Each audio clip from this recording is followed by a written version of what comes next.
तीसरे एपिसोड में हम देखते हैं कि आस्था के घर पार्टी चल रही है। हेमंत के फ्रेंड्स को आस्था सर्व करती है, लेकिन हेमंत को कुछ नहीं देती। आस्था हेमंत से गुस्सा होती है। हेमंत के फ्रेंड्स हेमंत से कारण पूछते हैं तो हेमंत बताता है कि टूर से आने के बाद पैकिंग में आस्था को कंडोम के कुछ पैकेट मिले थे, इसकी वजह से वो नाराज है। हेमंत फ्रेंड्स को बताता है कि मैं घर पर थोड़ी किसी को उठा कर लाता हूँ, बाहर ही तो करता हूँ। आस्था को ये समझना चाहिए। फिर हेमंत के फ्रेंड आस्था से बात करने को बोलते हैं। हेमंत आस्था को बुलाकर बताता है कि 2 महीने पहले जो प्ले हुआ था वो आस्था ने ही लिखा था। तो उस पर हेमंत के दोस्त बोलते हैं, भाभी जी 2 महीने हो गए हैं, उस बम ब्लास्ट के बाद तो हमारा धंधा ही बंद हो गया है। पर इस पर आस्था कोई जवाब न देकर वहाँ से चली जाती है। अगले सीन में देखते हैं कि एक कॉल आता है जिस पर हेमंत की बहन बब्बू दी होती है। वो हेमंत पर गुस्सा कर रही होती है। वो हेमंत को बताती है कि इंडिया में उसके पास रहते हुए उसकी बेटी टिम्सी को किसी से प्यार हो गया है और वो हेमंत को कैसे पता नहीं चला।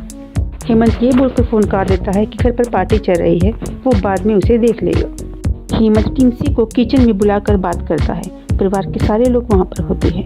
टिम्सी बताती है कि वो मुदस्सर से प्यार करती है जो एजाज के प्ले में रोल कर रहा था। घर वाले मुस्लिम सुनकर और गुस्सा करते हैं। हेमंत आस्था को बोलता है कि कल वो एजाज के घर जाकर मुदस्सर के साथ बात करे कि वो टिम्सी से दूर रहे। अगले दिन आस्था और उसकी सास एजाज के घर जाते हैं जहाँ पर शोक सभा चल रही होती है। मुदस्सर से बात होती है, वो साफ इनकार कर देती है शादी के लिए। तभी पीछे से एक आवाज़ आती है जो आस्था के स्कूल के प्रिंसिपल की होती है। वो आस्था को बताते हैं कि एजाज के प्ले का एक चेक उनके पास पड़ा है जो वो पिपलिका को देना चाहते थे, मगर पिपलिका घर पर नहीं मिल रही है। इसलिए वो आस्था को चेक देते हैं कि वो पिपलिका को ये चेक दे दे ताकि उसकी थोड़ी मदद हो जाएगी। पिपलिका एजाज के बाद अपने आप को नशे में डुबा लेती है, पर वो नशे में होती है। मुदस्सर आकर उसे उठाता है और पिपलिका से हेल्प मांगता है कि वो जिस लड़की से प्यार करता है वो हिंदू है, पिपलिका उसकी मदद करे। अगले दिन हेमंत की माँ टिप्स करवाने ले जाती है ताकि ये प्यार का भूत टिम्सी के सिर से उतर जाए। टिम्सी ये बोलकर बाहर जाती है कि टोकन तो नीचे की ओर छोड़ आई हूँ। वो टोकन लेने जाती है। आगे मुदस्सर की कार टिम्सी के आगे रुकती है। दोनों कार में होते हैं। कार ड्राइवर पिपलिका कर रही होती है। पिपलिका दोनों को मंदिर ले जाती है और दोनों की शादी करवा देती है। इधर हेमंत और उसका परिवार टिम्सी के ना मिलने के कारण परेशान होता है कि तभी कॉल आता है कि टिम्सी की शादी हो गई है। ये सुनकर आस्था शुक्र है बोलती है। सारे परिवार वाले उस पर गुस्सा करते हैं। तब आस्था बात बोलते हुए बोलती है कि शुक्र है कि टिम्सी ठीक है, मैंने ऐसे कहा था। टिम्सी अपनी शादी से बहुत खुश है। जो पिपलिका पार्टी रखती है सभी खुश होते हैं। तभी हेमंत आस्था के साथ वहाँ आ जाते हैं। हेमंत टिम्सी को साथ ले जाने को बोलता है, मगर टिम्सी मना कर देती है कि मैंने अपनी मर्जी से शादी की है। हेमंत पिपलिका पर गुस्सा करता है कि तुमने इनकी शादी करवाई है, मगर पिपलिका बोलती है मैं पंडित नहीं हूँ, मैंने इनकी शादी नहीं कराई है, मैं सिर्फ एक ड्राइवर थी। आस्था हेमंत को कुछ ना कहने पर मना करती है। पिपलिका बोलती है कि आपकी पत्नी समझदार है, उसे पता है शादी हो चुकी है, अब कुछ नहीं हो सकता। 2 समझदार लोग आपस में जो चाहे वो कर सकते हैं।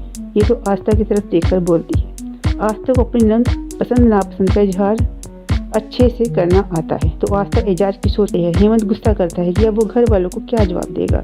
घर आने पर आस्था बोलती है कि आज कुछ नया करते हैं। हेमंत बोलता है कि हाँ आज सेकंड सैटरडे है, मगर आस्था बोलती है कि आज हम बातें करेंगे। आस्था हेमंत से पूछती है अगले जन्म में फिर क्या उसका पति बनेगा, तो हेमंत रूडली बोलता है कि अगले जन्म में गोरा बनेगा और नोट छापेगा। तो आस्था गुस्सा कर सो जाती है।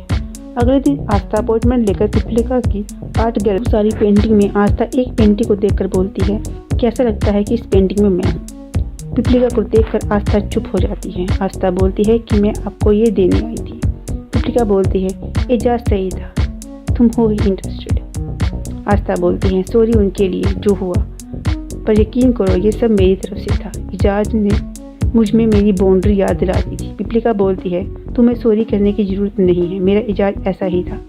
आस्था पूछती है पिपलिका से आप जेलस नहीं हुई थी? पिपलिका बोलती है नहीं। फिर पिपलिका आस्था से पूछती है क्या तुम जेलस थी? तो आस्था बोलती है हाँ मैं जेलस थी कि लोग 7 जन्म वाली बातें सिर्फ 7 फेरों तक ही याद रखते हैं, लेकिन एजाज तुम्हारे साथ बंधा था, कोई भी जेलस फील करेगा। पिपलिका बोलती है जो मन में आता है वो बोल देती हूँ, पहली ही मुलाकात में।